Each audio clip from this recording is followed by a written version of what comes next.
उसके बाद question number 2 है gravity separation is implied for which type of ore. कौन सी ओर्स के लिए ग्रेविटी सेपरेशन का मेथड यूज़ होता है। ये हमने जब ग्रेविटी सेपरेशन का प्रोसेस पढ़ा था लास्ट पे हमने देखा था कि ये जो प्रोसेस है ये किसके लिए सूटेबल होता है, मेटल ऑक्साइड्स के लिए सूटेबल होता है। यहाँ से आप इसका आंसर लिख सकते हैं। उसके बाद क्वेश्चन नंबर 3 है aluminium is extracted bye electrolytic reduction commit. Aluminium को इलेक्ट्रोलाइटिक रिडक्शन के जरिए से सेपरेट आउट किया जाता है। यहाँ इसके बारे में बताएं। यहाँ पे आप देखें ये एल्यूमिनियम के रिडक्शन के लिए हम ये मेथड यूज़ कर सकते हैं इलेक्ट्रोलाइटिक रिडक्शन। यहाँ से आपने इसका आंसर लिखना है। उसके बाद नेक्स्ट क्वेश्चन है what do you mean bye smelting of ores of copper. Copper की ओर्स को स्मेल्ट करने का क्या है, ठीक है।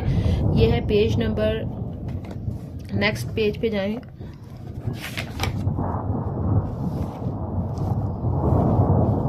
स्मेल्टिंग के बारे में हमने इस चैप्टर में नहीं पढ़ा था। इसकी जो है ना अलग से आप डेफिनेशन लिख सकते हैं कि स्मेल्टिंग क्या होती है। Smelting of ore, smelting of ores of copper,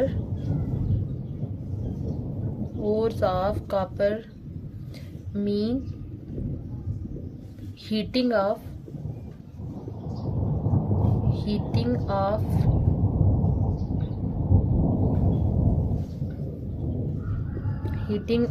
already roasted copper, यानी कॉपर को हीट अप किया जाएगा इन हॉट ब्लैक फर्नेस में।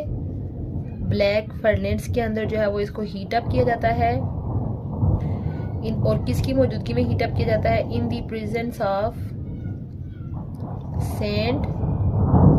सैंड की मौजूदगी में, फ्लैक्स की मौजूदगी में एंड कोक की मौजूदगी में। ये होती है स्मेल्टिंग, यानी कॉपर और जो पहले से रोस्ट हुई होती है उनको मजीद हीट करना फर्नेस के अंदर सैंड, फ्लैक्स और कोक की मौजूदगी में। इस प्रोसेस को बोलते हैं स्मेल्टिंग। उसके बाद नेक्स्ट है कि what is the concept of electrolytic refining of metal. Metal की इलेक्ट्रोलाइटिक रिफाइनिंग जो है वो क्या है। ये मेटल की इलेक्ट्रोलाइटिक रिफाइनिंग, ये हमने इलेक्ट्रो रिफाइनिंग प्रोसेस के अंदर हमने ये देखा था कि मेटल की इलेक्ट्रोलाइटिक रिफाइनिंग से क्या मुराद है। यहाँ पे आपने कॉपर की इलेक्ट्रोलाइटिक रिफाइनिंग की हुई है, यानी इलेक्ट्रोलाइटिक रिफाइनिंग के इसके नाम से आप आइडिया ले लें कि मेटल की रिफाइनिंग क्या यूज़ करते हुए, इलेक्ट्रोलाइट को यूज़ करते हुए। यहाँ पे आपने देखिए इलेक्ट्रोलाइट यूज़ किया था, 5% H2SO4 को यूज़ किया था।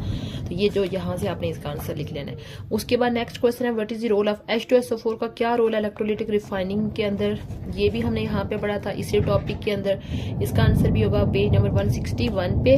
उसके बाद नेक्स्ट क्वेश्चन है what is the difference between washing soda, soda ash and baking soda. ये वाला जो डिफरेंस है ये भी हमने बिल्कुल इस चैप्टर के स्टार्ट में इनकी डिटेल पढ़ी थी। यहाँ से आपने लिख लेना है पेज नंबर 156 पे। उसके बाद लाइम स्टोन, क्विक लाइम और स्लैक्ड लाइम में क्या डिफरेंस है ये भी हमने पीछे इसका पढ़ा हुआ है। ये जो कार्बन सोडियम कार्बोनेट की मैन्युफैक्चरिंग के दौरान हमने जो डिफरेंट चीज़ें प्रिपेयर की हुई थी, लाइम स्टोन कैल्शियम कार्बोनेट को बोलते हैं। ये लाइम स्टोन है कैल्शियम कार्बोनेट। स्लैक्ड लाइम इसको बोलते हैं CaOH ट्वाइस, और ये जो है इसको बोलते हैं क्विक लाइम, CaO को क्विक लाइम बोलते हैं। यहाँ से आप इनके नेम और फार्मूलाज लिख सकते हैं। उसके बाद नेक्स्ट क्वेश्चन नंबर 9 है Solvay process is also called ammonia soda ash process. Through this process is use for the manufacturing of soda ash. यानी कि सॉल्वेट प्रोसेस को अमोनियम सोडा ऐश प्रोसेस क्यों बोला जाता है, इसकी भी आप यहाँ से लिख सकते हैं कि सॉल्वेट प्रोसेस के स्टार्ट में कि सॉल्वेट प्रोसेस की जो रॉ मटेरियल है, रॉ मटेरियल में अमोनिया भी है और साथ में यानी कि अमोनिया ऐश सोडा, अमोनिया मीन अमोनिया को यूज़ करते हुए सोडा की प्रिपरेशन की जाती है। यहाँ पे आप इसको एग्जांपल देके इसका लास्ट रिएक्शन लिख के शुरू में क्या यूज़ हुआ, सोडियम अमोनिया यूज़ हुआ और अमोनिया से लास्ट पे सोडियम कार्बोनेट बन रहा है, इस वजह से इसको अमोनिया सोडा प्रोसेस बोला जाता है। We have to do calcination of sodium bicarbonate in solvent process में कैल्सिनेशन क्यों की जाती है। कैल्सिनेशन बेसिकली ये प्रोसेस है पेज नंबर 163 पे, जब इसको हीट अप किया जाता है, इस हीट अप करने को कैल्सिनेशन बोलते हैं। कैल्सिनेशन क्यों की जाती है, ताकि उससे प्योर फॉर्म में सोडियम कार्बोनेट को हासिल किया जा सके। उसके बाद नेक्स्ट क्वेश्चन है what are the major sources of ammonia and sodium chloride as a raw material in Solvay process in Pakistan. यहाँ पे भी इसके शुरू में देखा था कि सोडियम क्लोराइड के डिपॉजिट्स केवड़ा में है, वहाँ से ऑब्टेन किया जाता है, ठीक है। तो उसके बाद अमोनिया को ऑब्टेन किया जाता है, हैबर प्रोसेस से हासिल किया जाता है। उसके बाद नेक्स्ट क्वेश्चन है कि K2CO can not be prepared by solvent process. Page number 164 पे ये लिखा हुआ है ब्लू ये येलो कलर के उसमें कि इसको क्यों प्रिपेयर नहीं किया जा सकता, क्योंकि ये पानी में बहुत ज़्यादा हल हो जाता है। उसके बाद नेक्स्ट क्वेश्चन है justify the reaction condition for the preparation of ammonia in urea industry, कि यूरिया के अंदर जो डिफरेंट चीज़ें यूज़ हो रही हैं उनका क्या यूज़ है। ये जब यूरिया के डिफरेंट रिएक्शन में हम इसको यूज़ लिख सकते हैं। उसके बाद नेक्स्ट है और अमोनियम कार्बामेट का फार्मूला बताएं और उसको कैसे कन्वर्ट किया जाता है यूरिया में। ये यूरिया की मैन्युफैक्चरिंग में हमने देखा था जो अमोनियम कार्बामेट की सेंसिस होती है, फिर इसको कैसे उसके अंदर यूरिया के अंदर चेंज किया जाता है, ये सारी डिटेल हमने ऑलरेडी देखी हुई है। उसके बाद नेक्स्ट है give the formula of ammonium, what do you mean by prilling in urea. Urea industry में प्रीलिंग से क्या मराद है, ये लास्ट स्टेप है पेज नंबर 166 पे।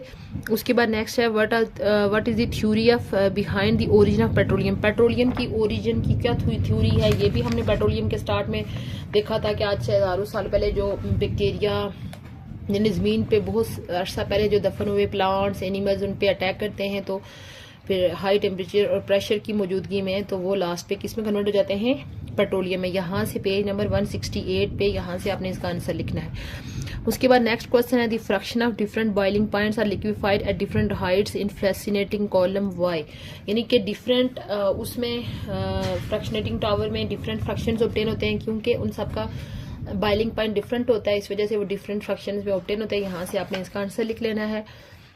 What is the most probable temperature of the furnace in oil refinery? Oil refinery के लिए मोस्ट प्रोबेबल टेम्परेचर कितना होता है, 400 डिग्री सी। इसको कहते हैं टेम्परेचर पे हमने हीट अप करना होता है 400 डिग्री सी टेम्परेचर पे। Why the pressure has to be reduced after heating the crude oil? Crude oil को हीट अप करने के बाद प्रेशर को क्यों रिड्यूस किया जाता है।